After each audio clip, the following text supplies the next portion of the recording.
Welcome back to the second segment of ILFL's Soccer Nights. Just to get some positivity reference to Hawking Eagle, let's discuss it with Koes and Makbul. You got a tour coming up, I believe, this week. We have. You want to share some news and what's it all about, what the plan is, etc.? Yeah, it's a tour, but it's also team bonding. Obviously, we've just rebranded and renamed about a year and a half. So we've got pretty good links in Dubai. We're going to Dubai on a tour. Flying out this Thursday. It's going to be a 6-day tour. We've got 3 matches there with teams in Dubai. So it's a very interesting time for Hawking Eagle. We're looking forward to it. Whilst on the subject, let's get a player's point of view. Yeah. Makbul, you're one of the players for Hawking Eagle. Yeah.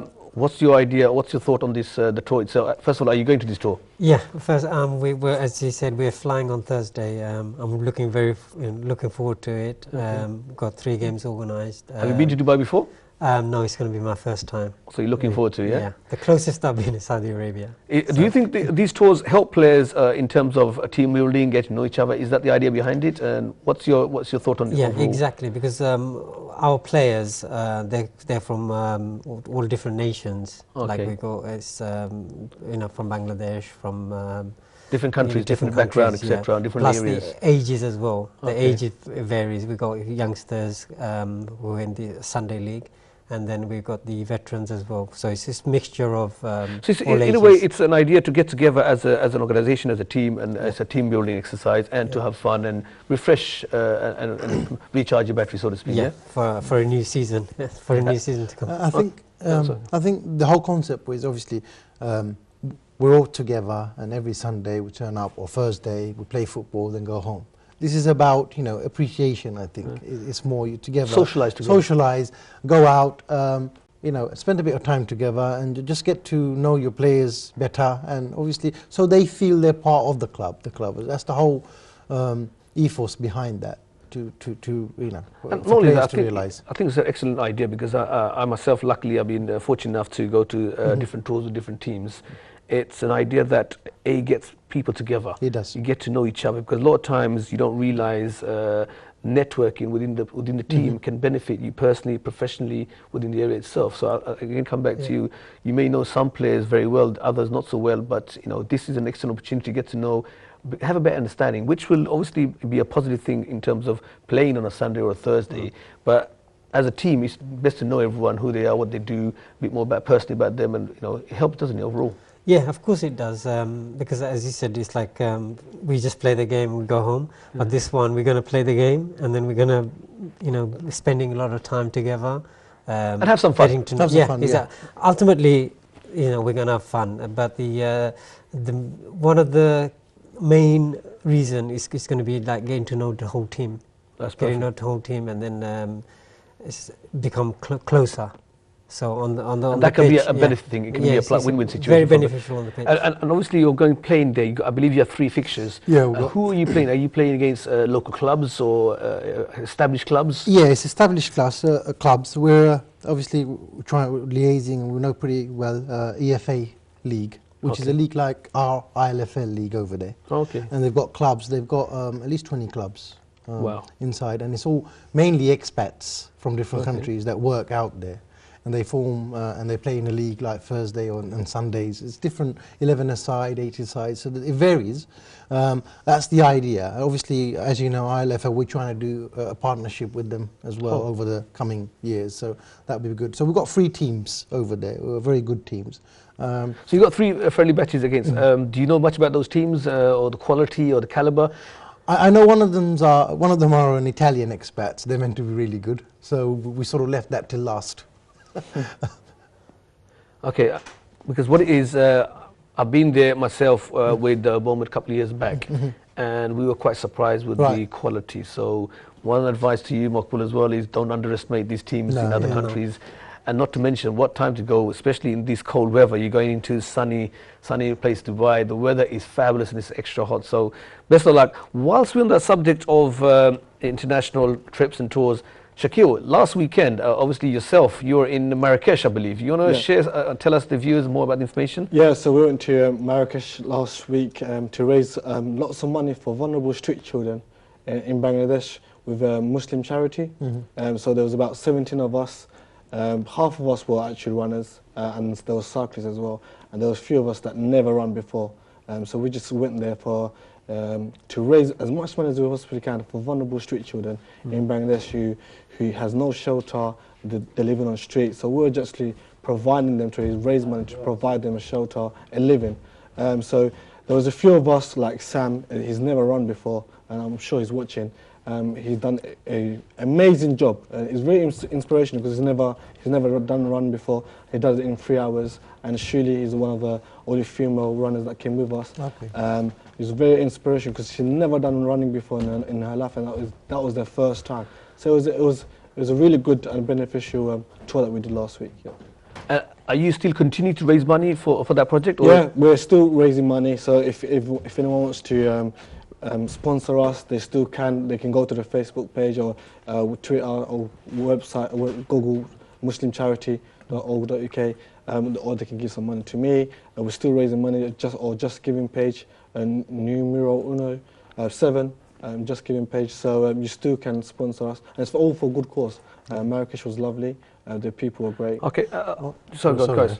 Yeah, on the so the street children in Marrakesh, just so everyone can, is it just parts of Bangladesh, Sylhet or Dhaka, or is it whole of Bangladesh? No, the whole of Bangladesh. Okay. So there is a lot of section in Bangladesh that are children who live in the streets, they have no shelter. Okay. So we're actually trying to help them, vulnerable street children, to raise the money.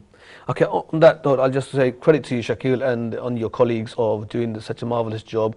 And it's a credit to you because I saw you in the Vets Championship. You spent all day in the cold selling teas and coffees to raise money. And if, again, to all of you, if you can help, please, as Shakil said in his Just Giving page, try and donate for the hard work. And it's a lesson for all of us to try and get involved in any shape or form. Every penny counts. So whatever you can, please go into the site and contribute or donate generously. Right, coming back to our fixtures, there were some first division fixtures that were being played. If I can see the results on the screen, if possible, I can go through the result itself. There you go. Right, we had Burdett losing 6-1 against Bow. Esprit losing 6-5 against AMY. Now again, that's a high scoring games.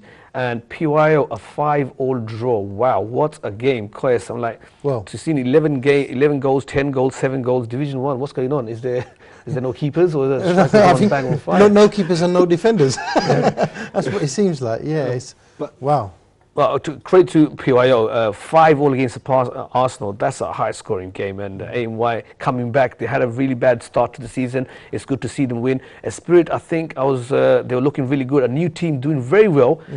Just losing 6-5 is no shame. And sorry, go on, Shaq. Sorry, Rush. After the game, I did speak to the referee for the Spirit game, and he said he was amazed how both teams were sportsmanship. Well, that was amazing. He's never seen that before for a very long time. So I want to say well done to both teams, Esprit and PYO, for a great credit to them. We want to see more of that. Really, of course, we want to see more of that. You know, I will echo exactly what Shaq said. You know, it's a game of football. Play professionally, play friendly, and enjoy. What Bowen and Spirit have done last Sunday shows that it can be done. A lesson learned for all the teams. Play for professionally, play with passion, but make sure you play friendly and have the respect for the referee, have the respect for the position. Right, let's have a look at the Premiership table before we go any further to the Vets. If you can look at the league table, Stepney comfortably on top at 25 points, but just behind them, Reach Out, Ace, Beaumont on 22 points, 3 points behind. So there's still a chance of things changing. And at the bottom, we can see London Tigers on 3 points with a game in hand over St. Catherine's and Hawking Eagle. Hawking Eagle on 9 points. They may think they're just about safe. I think they probably another win to more or less get out there. Again, my thought is about the top 4. It's a 3 points gap and 5-6 games to go. Anything can happen. Yeah, absolutely. And Makbul, obviously you've seen these teams play. Do you think Stepney looking like the champions? I know they're on top at the moment of time. And it's very close to cool actually, because there are 4 teams on very close to each other. But out of the 4 teams, which would you say, from your experience, from what you've seen, who are the most likely to win the championship? If I had to force you to name one team. If you was to force me, I would say Stepney, because already they're on top and they got experience. It's like you rather have points already on the table, then game in hand, or if I reach out. Okay, we wait to see. We wait to see if Mokbul is right. And going into the first division, as we discussed, Redcoat didn't play the league game, but look at them, sitting comfortably on 26 points. With PIO, we've played extra 2 games, 18 points. It's more or less they've got one hand on the trophy itself. It's just a matter of going through the motion and procedure. It's more or less over about the second place. I think a Spirit losing yesterday, coming to third with 1 point behind. But Bow, again, they got a chance. They're on the 4th position with 17 points, only 1 point behind PIO. So I think it's a race for second place between PIO, Spirit, and Bow. And unfortunately, my results are gone. So it goes to show how tight it is on Division 1 itself. Your thoughts on that? No, I was just, I mean, it is tight, but I mean, I was just looking at the figures for Redcoat. It's just fascinating, no defeats, and they scored 54 goals. It's just on another level. So I think, it depends who turns out. I mean, they're going to win it, obvious. Yeah, I think the Redcoat are favourites to win the Division 1. Obviously, as we said, it's the second place that they're fighting for. Premiership with 4 teams, it's N1 games. Yes, it's Stepney are comfortably at 3, not comfortably. They've got the 3 points on their credit, but anything can happen. 1 loss, and they'll obviously be fighting for it. Now, if you can look at the Vets League, obviously I can't show the results. We just seem to have a little technical problem at the moment of time. I know, obviously, you've seen it. 4 pitches being used. It's a great atmosphere. Is there any results that you discussed? I know your team did very well again, beating East FC. You won 2-0. 2-0, yeah. So we've got an A and a B team now. Yeah. Our A team's on first division. We're on second division. So A team losing 3-1, B team winning 2-0. So it didn't go as we expected for the A team, but we're getting there. It's tough. So the B team is doing better than the A team. Yeah, at the moment. Maybe the A team should start watching the B team play. No, is it? I mean, our ethos is if B team goes up, A team comes down, it comes down. It's all performance based, so there's no issues there. But I think it just goes to show, and I think in Division 2 now, if I'm not wrong, you can sort of back me up on that. I mean, a lot of the Hokan Eagle B, Sire B, a lot of the teams are having B teams because it's a sheer passion for players joining in vets. I think what it is with some clubs, because they've got so many players, it's best to have a B team rather than you having 25 players from. You can't accommodate that. No, so I think it makes sense. And I think a B team, if they can do well and be successful, and they have a shout to go into the A team, I think it's a chance to recruit for the A team players. Yeah, absolutely. So it's excellent. I think B team Division 2 is looking very nice. It is. The team I wanted to see was G7 because obviously we've heard so much about the expectation, about the experience and history. And to be fair, from what I saw against Hokan Eagle, they do potentially have the credit or the skill factor to win the league, because what I saw was the stamina, the skill. Individually, they got 3-4 players that can make a difference. And the key thing for me was the fitness level, because I saw Hokan Eagle in the last 5 minutes, the legs were gone. Whereas G7 was still fresh, still running. And I think that will come in as an advantage. And I think G7, with the added technical ability and fitness, I think they will be one of the teams to look out for in Division 1. Definitely. Yes, you got the other teams likes of Bondu, likes of Revive, likes of St. Catherine's. But for me, at the moment of time, G7 gave us the talk, and I think they've got potentially they can deliver.